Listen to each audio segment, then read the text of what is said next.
Paunin updates muna tayo mga kascoop. Balik alindog na naman ang award-winning actor na si Paolo Avellino sa pag-GGM. After nga nang naging shooting nila sa Singapore para sa movie nila na Elevator with Kylie Versosa.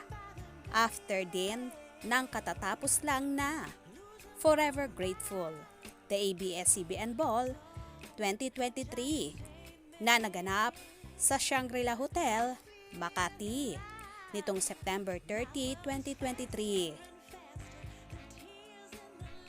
Sa naturang event na yon ay super gwapo at napakalakas ng sex appeal ni Paolo.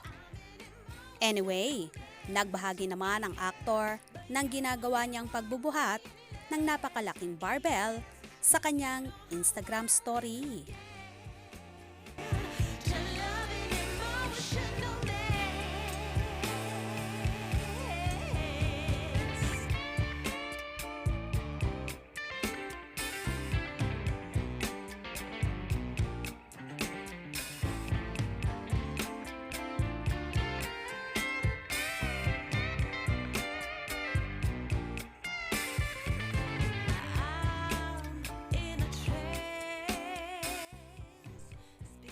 While ang kapamilya star at award-winning actress na si Janine Gutierrez naman ay ninanamnam pa rin ang naging experience sa pagdalo ng kauna-unahang big event ng Kapamilya Network.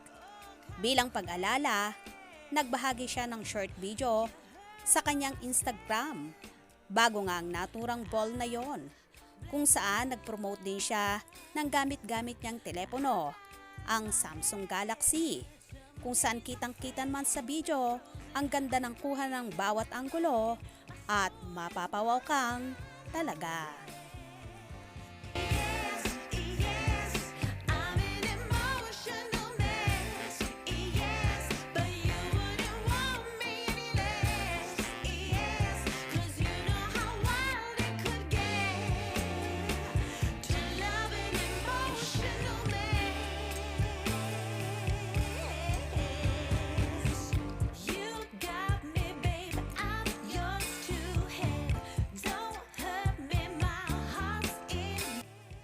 Anyway, sobrang saya ng Paunin supporters na tila nasa Cloud9 sila dahil muli nilang namataan ang magkasintahan sa big event na yon, nang akala ng ibang kafanehan ay dededmahin lang ng aktor ang nasabing ball.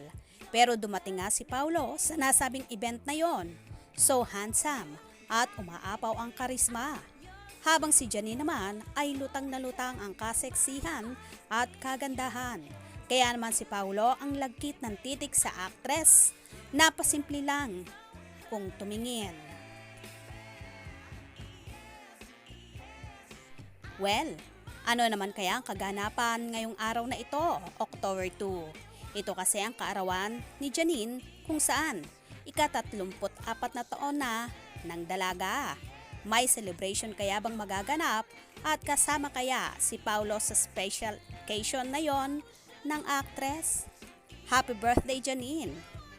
More birthdays and blessings to come. Kaya naman tumutok at wag na wag pahuhuli sa mga maiinit na kaganapan, especially sa Paunin updates. Mga kascoop, anong inyong magiging reaction sa bidyong ito? Comment below.